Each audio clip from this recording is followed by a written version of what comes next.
Hello সখীরা, এবার দেখো আমি কাতলা মাছটা কি করে এয়ার ফ্রায়ারে কম তেলে ভেজে নেব।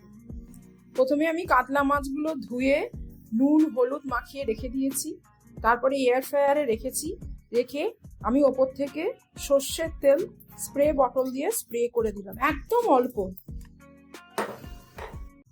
এবার দেখো এয়ার ফ্রায়ারের মধ্যে এটা ঢুকিয়ে দিলাম, দিয়ে 180 ডিগ্রিতে আমি এটা প্রথমে 10 মিনিটের জন্য এয়ার ফ্রাই করব, তারপরে উল্টে দিয়ে আরো 10 মিনিটের জন্য এয়ার ফ্রাই করব, তাহলেই আমার মাছ ভাজা কমপ্লিট হয়ে যাবে। এর সাথে আমি মাছের ঝালটা শেয়ার করে দিই।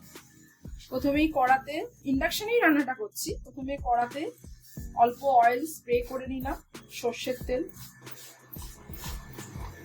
তারপরে একটা গোটা লঙ্কা এর মধ্যে দিয়ে দিলাম। তেলটা একটু গরম হলে এর মধ্যে গোটা জিরে ফোড়ন দিলাম। আর আমি একটা মশলা বেটে রেখেছি, সেটা হচ্ছে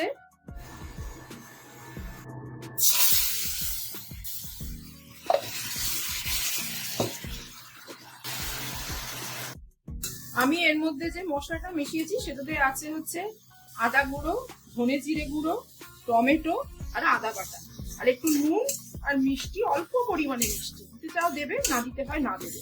এই মশলাটাকে আমি ভালোভাবে কষে নিচ্ছি। ভালো করে কষানো হয়ে গেলে, সুন্দর করে কষাবে, ভালো করে সময় নিয়ে কষিয়ে, কষানো হয়ে গেলে আমি এর মধ্যে পরিমাণ মতন জল দিয়ে দেবো।